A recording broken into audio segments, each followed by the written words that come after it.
સુધી સંભળાવવું જોઈએ। 1 2 3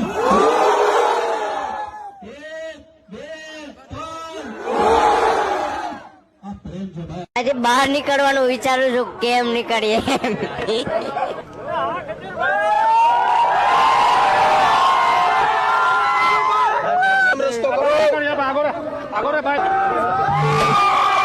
કેમ છો કેશોદ? તમને મારી માસીના હામ હવે રાડું નાખી। હવે તમારી બધાની ફરજ છે કે તમારા ઘરના રસોડાની અંદર ખજૂરભાઈ સિંગતેલ હોવું જોઈએ। મારા સમયમાં જે ગુજરાતીઓ મને પ્રેમ આપી રહ્યા છે, ખજૂર આજીવન તમને બધાને યાદ રાખશે। આઈ લવ યુ। 5 લીટર પણ છે અને 15 કેજી પણ છે, એટલે ઓર્ડર માટે તમામ જેટલા કેશોદ વાળા છે પહોંચી જાજો। આજે બહાર નીકળવાનું વિચારું છું, કેમ નીકળીએ? કેશોદની પબ્લિકનો બહુ પ્રેમ છે। આવી રીતના અમને જેમ પ્રેમ આપો છો એમ અમારા સિંગતેલને પણ આવકારજો। જય માતાજી, જય શ્રી કૃષ્ણ। ખજૂરભાઈ સિંગતેલ પોતે અહીંયા બ્રેન્ડ છે, અહીંયા ઊભી છે બ્રેન્ડ। અને ભાઈ અમારી કોઈ બીજી શાખા નથી, એનું ખાસ ધ્યાન રાખજો। Only one man army Khajurbhai સિંગતેલ।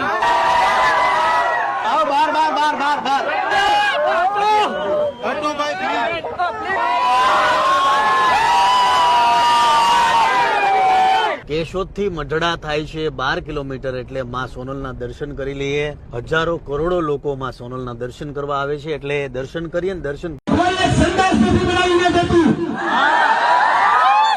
લોકો માટે તોડું છું એટલે લોકોને આજે પેટમાં દુખે છે, પણ તમે ગમે એ તો ખજૂર ગુજરાતની અંદર છે અને તન મનને ધનથી ગરીબોની સેવા કરશે। તમારી થાય કરી લેજો। અને આજે જે તમે આવ્યા છો ને, આ કોઈ ખરીદીને નથી આવ્યા, તમને રૂપિયા નથી આપ્યા।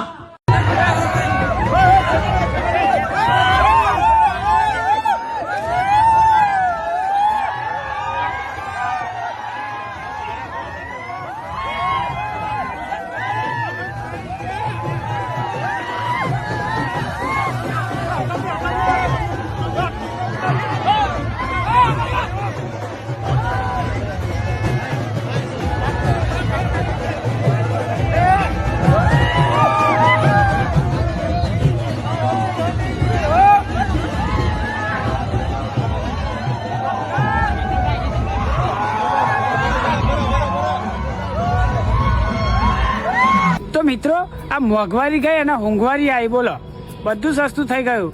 હમણાં આ ખજૂરભાઈ અને કીર્તિબેન પટેલ બેના ઝઘડામાં આપણને જાણવા મળ્યું કે 4.5 લાખમાં તો પાકું મકાન થઈ જાય। એ તો લેટેસ્ટ ન્યૂઝ છે। તો કીર્તિબેન પટેલે એવું કીધું કે ખજૂરભાઈ એક વિડીયો અપલોડ કરે છે, એમાં 25 લાખ રૂપિયા એમને મળે છે, એમાં એવા 4.5 લાખ રૂપિયાનું ઘર બની આલે છે, એ બહુ પાક્કું। તો મારી જોડે 4.5 લાખ રૂપિયા છે, એટલે હું એ કીર્તિબેન પટેલને હાલ દેવાનો છું અને કહેવાનું છે કે મારું ઘર બની આલો, બરાબર?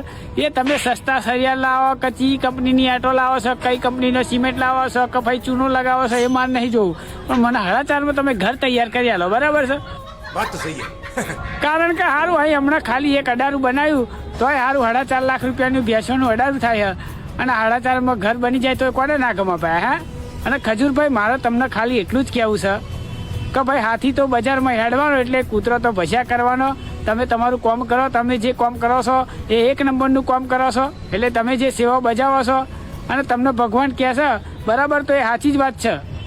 કોકના માટે તમે ઉપયોગી બનો તો તમને ભગવાન કહેશે જ, કારણ કે એવો ખુદ મુસીબતમાં હતો અને તમે એની મદદ કરો એટલે તમને ભગવાન કહે જ, બરાબર છે? એટલે મારા ખજૂરભાઈ તમને એટલું જ કહેવું છે કે તમે જે કાર્ય કરી રહ્યા છો એકદમ સરસ કાર્ય કરી રહ્યા છો, એટલે તમે એ તમારું કાર્ય રોકતા નહીં અને આવા બધા વિવાદોમાં પડતા નહીં। તો ભાઈ તમે કોની બાજુ છો? કોમેન્ટ કરી દેજો મને। જય માતાજી।